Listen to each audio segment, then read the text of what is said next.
A few moments later.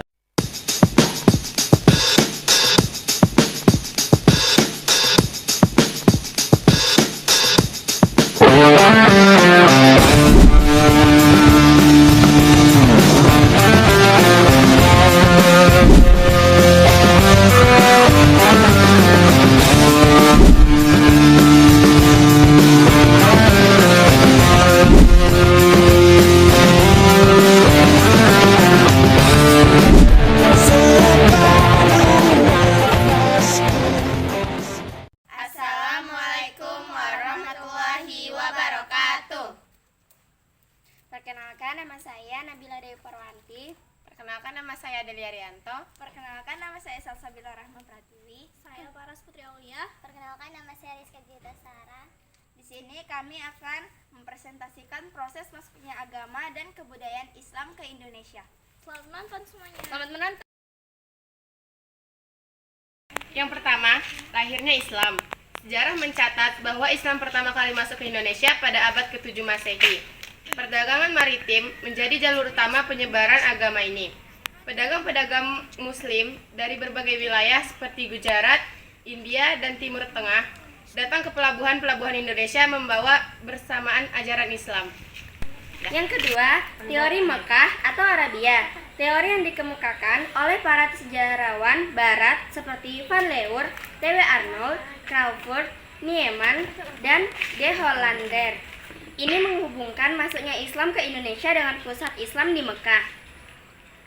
Orang-orang yang kembali dari perjalanan religius ini membawa ajaran Islam bersama mereka. Yang ketiga, teori Persia. Teori yang dibangun oleh P.A. Hossein Jadiningrat ini fokus pada peran Persia dalam membawa Islam ke Indonesia. Pedagang Yang ketiga, pedagang Persia. Teori yang dibangun oleh P.A. Hossein Yang ketiga, teori Persia.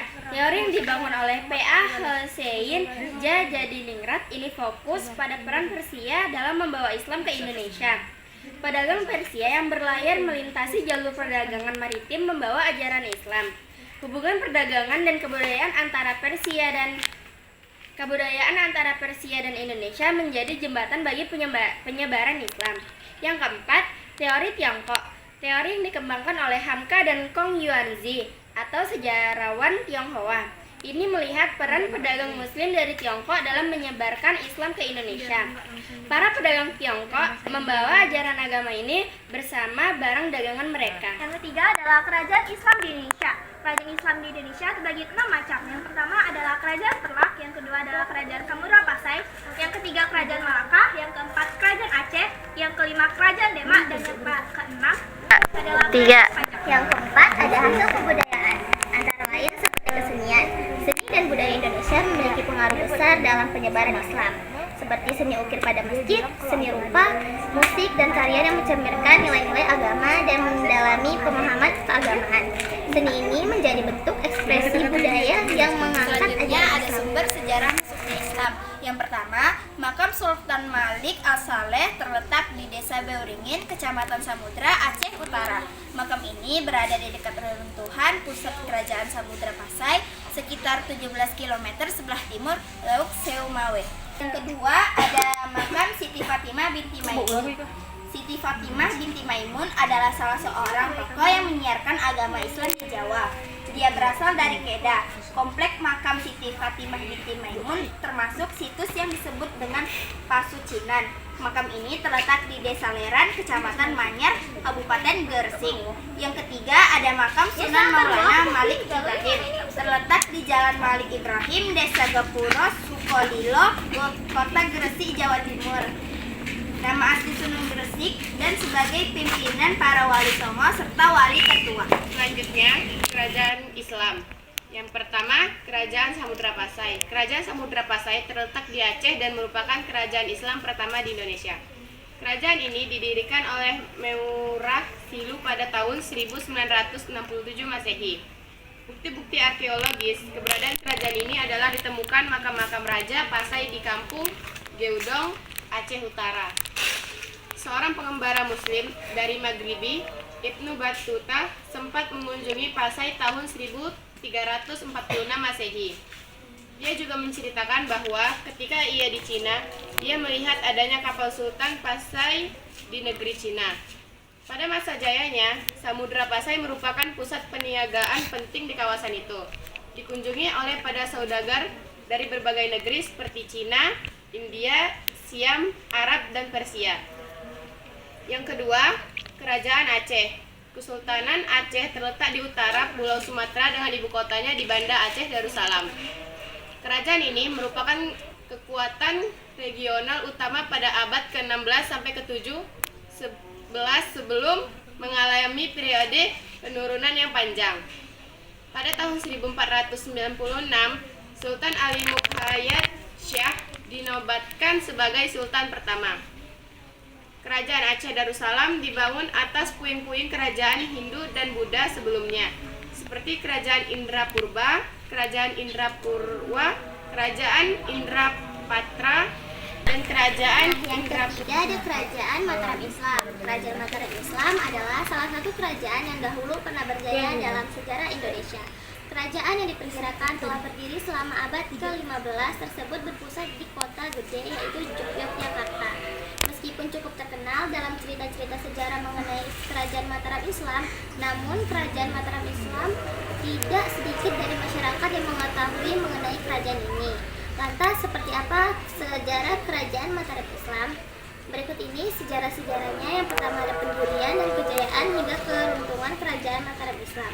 Dikutip dari jurnal Sejarah dan pendirian Kerajaan Mataram Islam. Kerajaan berawal dari sebidang tanah pervikil yang diberi oleh Sultan Aldiwijaya dari Kesultanan Panjang kepada Ki Pemahanan sebagai bentuk balas jasa karena telah membantunya dalam melakukan perlawanan terhadap Arya. Sebidang tanah tersebut dulunya merupakan hutan atau landas bernama Manto. Kemudian oleh Ki Pamanaman dilakukan pembadanan atau biasanya disebut dengan babat alas. Tidak kurang selama 7 tahun, penanaman pembangunan Mataram dan menjadikannya sebagai pusat kekuasaan baru yang diberi nama Kota Gede.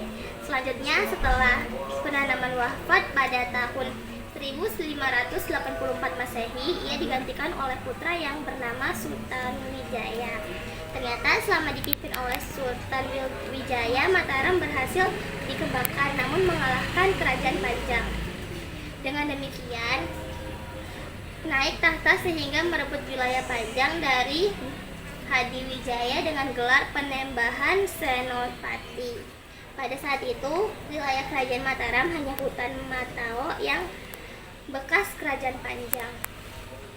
Selain itu, Kerajaan Mataram Islam juga berhasil menjalani hubungan kerjasama yang baik dengan sejumlah kerajaan lainnya di Pulau Jawa seperti Kerajaan Banten dan Kerajaan Cirebon.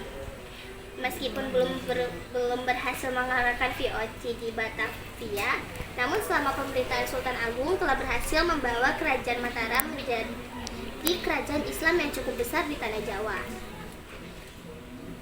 Tanda-tanda kemunduran yakni dengan adanya serangan yang dilakukan oleh Trunojoyo berhasil mengorak peradakan pertahanan keraton yang merupakan istana dari Kerajaan Mataram Islam.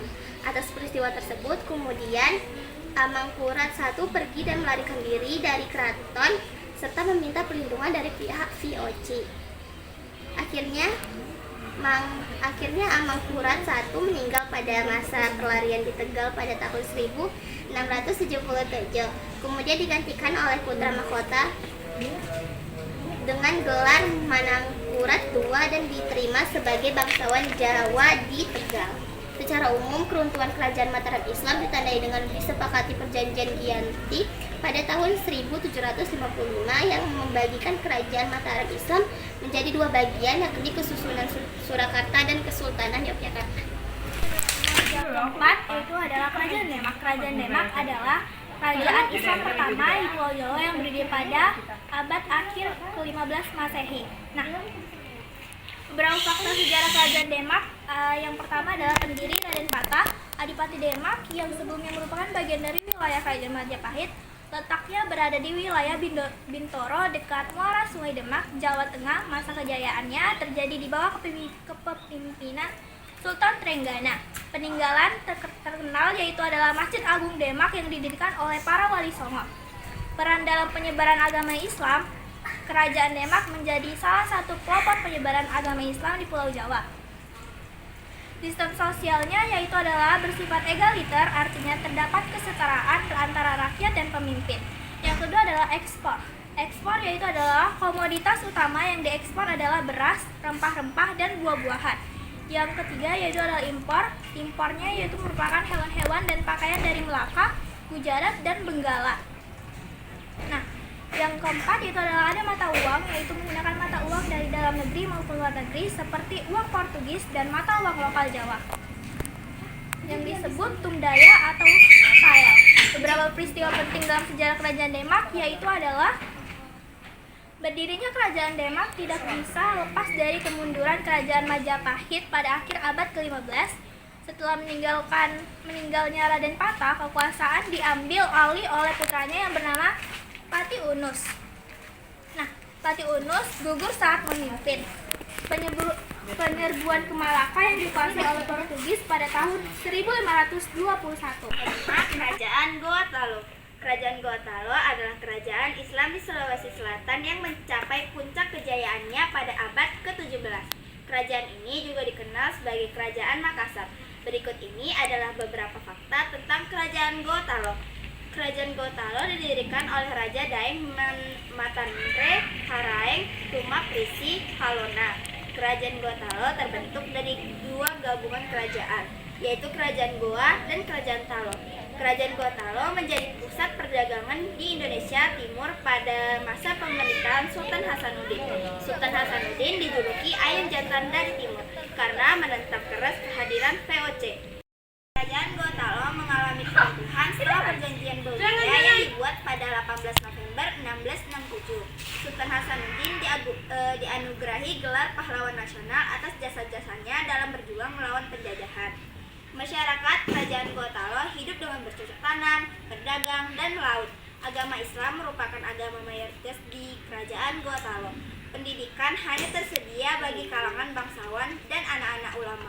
6. Peninggalan Kerajaan Makassar atau Gotalo. Ada benteng, Masjid Katangka, Istana Tamalate, Kompleks Pemakaman Raja-Raja Goa, Benteng Rotterdam, Benteng Sombak Ompu, dan Istana Bala Lompoa. Yang keenam, Kerajaan Ternate dan Tidore. Kerajaan Ternate dan Tidore adalah kerajaan besar yang letaknya berada di Kepulauan Halmahera, Maluku Utara. Letak tersebut menyebabkan kedua kerajaan ini menjadi sumber rempah-rempah bagi Nusantara dan dunia pada masa tersebut. Bangsa Eropa membutuhkan rempah-rempah dari Maluku. Berikut ini beberapa peninggalan sejarah dari Kerajaan Ternate.